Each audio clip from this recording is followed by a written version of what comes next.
A teenage girl's death is bringing new attention to the need for changes in the state's troubled child protective services.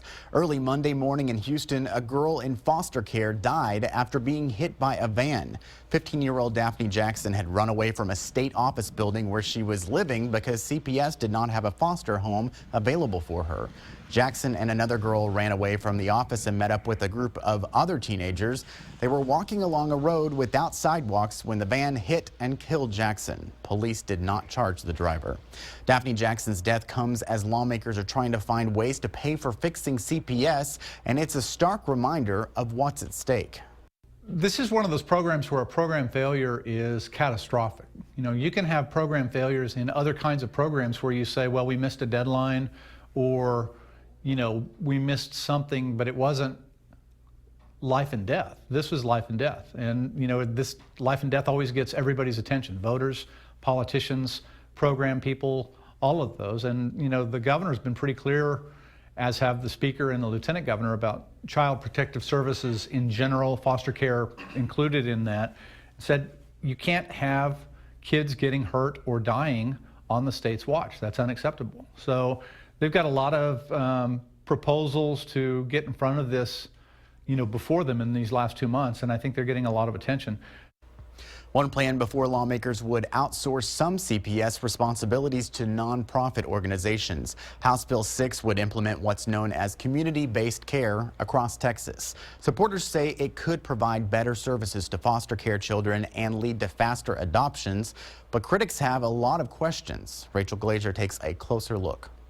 And there's a picture of him. Nathan Buchanan, a pastor in North Texas, took in a 3-week-old baby boy. Jackson is now 18 months old. I truly believe if we can find ways to remove obstacles, we'll have more families get involved. He became a foster parent through a pilot program that put the role held by state caseworkers in the hands of a nonprofit in 2014. It's better for kids. Its CEO says community-based care provides better services to foster care children. It will lead to shorter lengths of stay in foster care, faster adoptions, and fewer children turning 18 while they're in foster care. That's why Representative James Frank penned House Bill 6. Have engagement so that we get more foster homes. It would essentially outsource the responsibilities of CPS caseworkers to nonprofit organizations across the state. There's no substitute for lower caseloads, lower employee turnover, funding for foster care caregivers. The legislative director for the Texas State Employers Union testified against the proposal, arguing CPS workers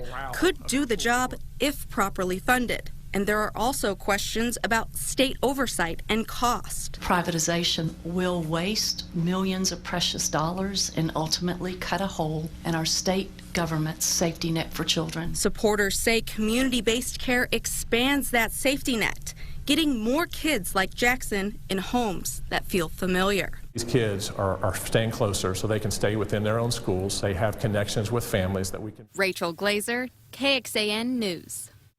Lawmakers did not take action on House Bill 6. It's still pending in the House Committee on Human Services. A bill that blocks parents of children born with disabilities from suing their doctors is working its way through the Texas legislature.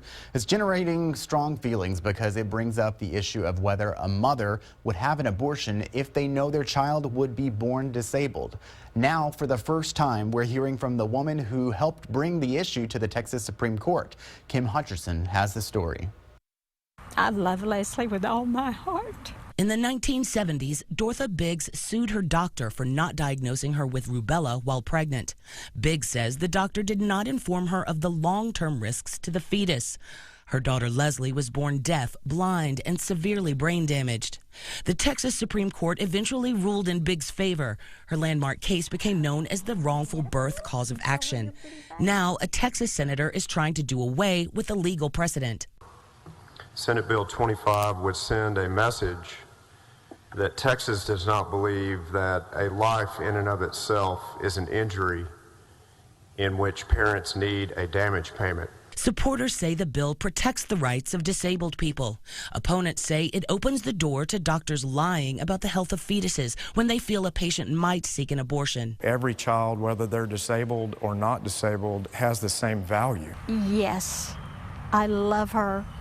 I adore her. I would do anything for her. She is very valuable.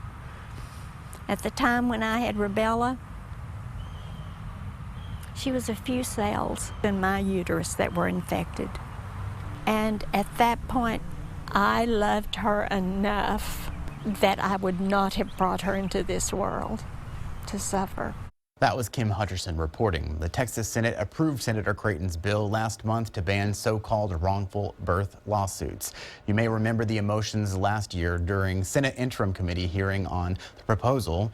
Many people born with disabilities and their parents came out to support banning those lawsuits.